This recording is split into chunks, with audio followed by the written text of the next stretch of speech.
our next question would be for the panel. Who are your cybersecurity heroes? What do you admire in the field and wish to emulate?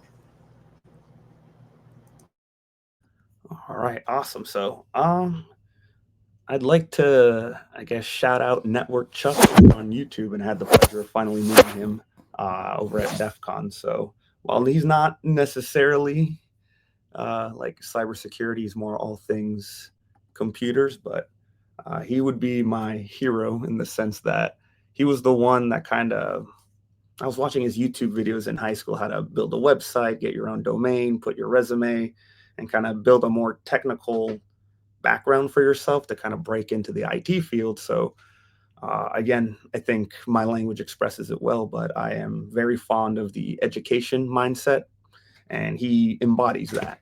A lot of my technical skills come from his passion, from, hey, this is a cool thing you can do with a home network, to the more technical, these are the shortcuts and certificate routes you need to do if you want to break into the field. So, a lot of it's just his language, the charisma, his care and passion is kind of my spark that started it all. And in the end, I kind of want to emulate that and give back to the community the same way he did to me. Can I just ask you to repeat the name? Network Chuck.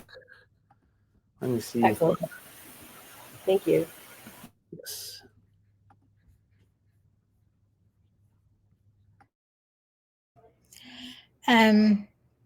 For me, my cybersecurity hero is the previous organization where I worked, and my manager, previous manager.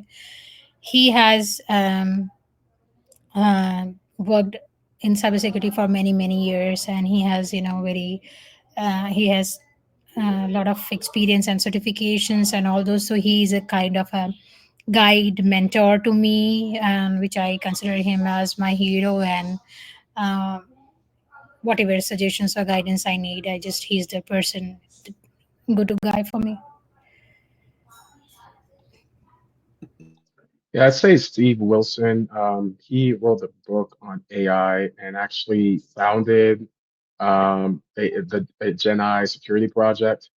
And he's one of the reasons why I chose to work at my current company. So I'd say Steve Wilson for sure. Very nice. All right, let's get to your next question. What are some of the skills that recruiters are looking for and expect from a fresh master's graduate with no experience in cybersecurity, and how to prepare ourselves? And of course, you can broaden this question, just in general, but also um, specific to those on the academic track. No, yeah, that is a very good yet very loaded question here. So, I think the trend I'm seeing is right till oldest time, when the job market starts to slow down, you got to separate yourself, and the easiest way to do that is through a master's degree, which I have also done, just not in the cyber field. So the tricky part now, and I assume it's the reason for the question, is right. You got the degree, but now you're lacking the experience. So, um, unfortunately, kind of talking to our in-house recruiter and talking to third-party recruiters, it seems to be that even now the way of certifications just aren't cutting it. So what do we do? Don't Master's degree isn't doing what it's supposed to, and your certificates are kind of everyone else is doing it.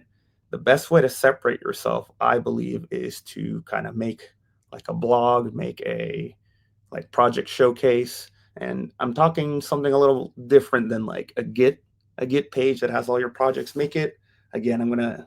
I think my theme for this panel is emphasis on the personal. If you're able to educate, if you're able to show your skills and have community take from it, you're providing value. And this is at no fault of the recruiters, but what I tend to experience is the recruiters are very separated from the technical. And what I mean by that is you'll say, I'm certified, I'm like, I got my security plus network plus working my CISSP, and they'll be like, these are good things, but they don't know what that means. They're just checking a box. What they will like to hear, and what's going to have them talking to whoever has the final say is how well were you able to connect? Were you energetic? Were you happy? Were you enthusiastic to be there? Were you on time? And it's kind of, again, these personal skills that I think are trumping the more technical just because of the saturation of both degree and certification. So your best foot forward is continue what you're doing. I don't know if you completed your master's or not, but if you have the master's, the certification, and you have a small community that you can take ownership of and say you created, along with being able to express your passion and show, hey, I'm not just here for the money. I'm here to add influence and add value to the company is your best shot.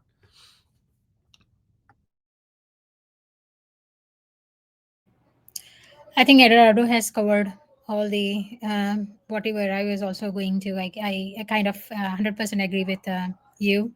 So I would say same. This is the steps to move forward. I have not obtained my master's degree, so this question doesn't apply to me, but it seems like Eduardo knows what he's talking about, so listen to him.